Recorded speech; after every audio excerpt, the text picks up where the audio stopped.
Happy தீபாவளிங்க. என்னங்க காலையில் எழுந்திரிச்சு எண்ணெய் தேய்ச்சி குளித்து பலகாரெல்லாம் போட்டுட்டிங்களா?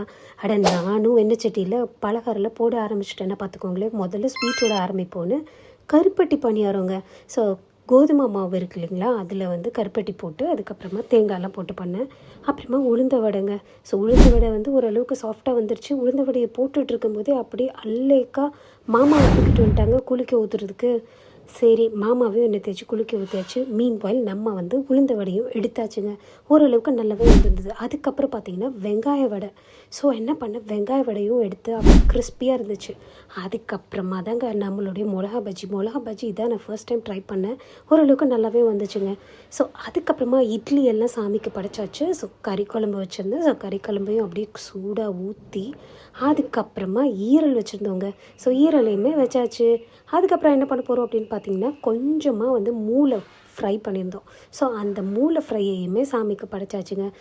அதாகப்பட்டது இன்றைக்கி நம்ம என்ன கருத்து சொல்ல போகிறோம் அப்படின்னா, நம்மளோட பிறந்த வீட்டில் நம்ம எவ்வளவு தான் செல்லமாக இருந்தாலும் ஒரு காப்பி கூட போடாமல் இருந்தால் கூட புகுந்த வீடு அப்படின்னு வந்துட்டா அது வேலையாக அது வந்து கரெக்டாக பண்ணிவிடுவோங்க.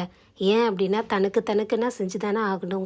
அதனால் உங்கள் வீட்லேயும் பொம்பளை பிள்ளைங்க இருந்தால் அம்மா வீட்டில் எவ்வளோக்கு எவ்வளோ அந்த பிள்ளைங்களை சந்தோஷமாக வச்சுக்க முடியுமோ வச்சுக்கோங்க. ஏன்னா அதுக்கு அடுத்து போகிற இடத்துல அவங்க பார்க்க வேண்டிய வேலையை அவங்களே பார்த்துப்பாங்கங்க. இதெல்லாம் தானாக வந்துடும். சரிங்களா? இது கரெக்டுன்னு ஃபீல் பண்ணிங்க அப்படின்னா கமெண்டில் எஸ்ன்னு சொல்லுங்கள். இதில் இருக்கக்கூடிய அதிரசம் மாவு மட்டும் அம்மா கொடுத்தாங்க. லவா லட்டும் அம்மா செஞ்சு கொடுத்துட்டாங்க. மற்றபடி எல்லாமே நான் பண்ணிட்டேன்னா பார்த்துக்கோங்க. ஸ்வீட்ஸ் எல்லாம் கடையில் வாங்கிட்டோம். ஸோ எங்கள் வீட்டில் தீபாவளி இப்படி தான் போச்சு. உங்களுக்கு எப்படி இருந்துச்சுன்றதையும் நீங்கள் கமெண்ட்ஸில் சொல்லுங்கள். அதுக்கப்புறமா எல்லாருமா சேர்ந்து ஆசீர்வாதம் வாங்கினோம். அதையும் பாருங்களேன்.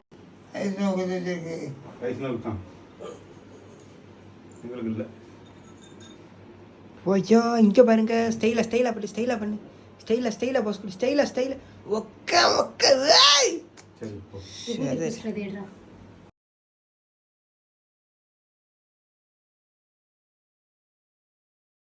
மக்க செதறுதுங்க.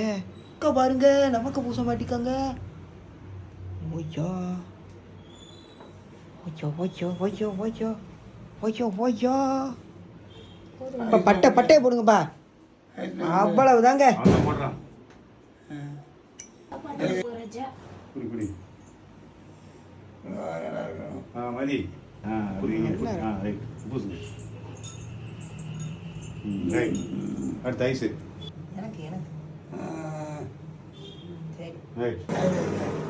எனக்கு ஒண்ணு ஐஸ் ஐஸ் ஒண்ணு.